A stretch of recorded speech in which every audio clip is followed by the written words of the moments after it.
ঈদের ছুটি শেষ খুলেছে ব্যাংক, বিমা ও শেয়ার বাজার সহ সব আর্থিক প্রতিষ্ঠান। তবে নারায়ণগঞ্জে নিত্যপণ্যের বাজারে এখনো বিরাজ করছে ঈদের আমেজ, নেই চিরচেনা প্রাণচাঞ্চল ও ব্যস্ততা।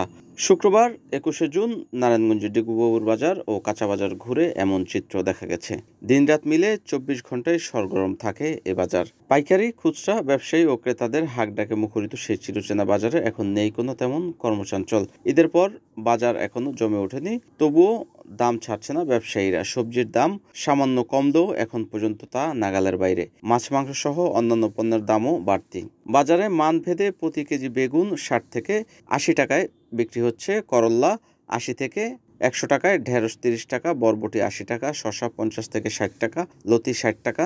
এছাড়া প্রতি কেজি পেঁপে ৪০ থেকে ৫০ টাকা ও গাজর ৪০ টাকা, টমেটো ৮০ টাকা, কাঁকরোল ৬০ টাকা ও পটল বিক্রি হচ্ছে ৪০ টাকায়। আর প্রতি কেজি আলু বিক্রি হচ্ছে ৫৫ থেকে ৬০ টাকা দরে। ধনেপাতা ২০০ টাকা, কহি ৩০ টাকা আর চিচিঙ্গা বিক্রি হচ্ছে ৪০ টাকায়। এছাড়া প্রতি পিস লাউয়ের জন্য গুনতে হচ্ছে ৫০ থেকে ৬০ টাকা। আর বাজারে লাল শাকের আঁটি ১৫ টাকা, পাট শাক ১৫ টাকা, পুঁই শাক ২০ টাকা, লাউ শাক ৩০ টাকা, কলমি ১৫ টাকা এবং পালং শাক ১৫ টাকায় বিক্রি হচ্ছে।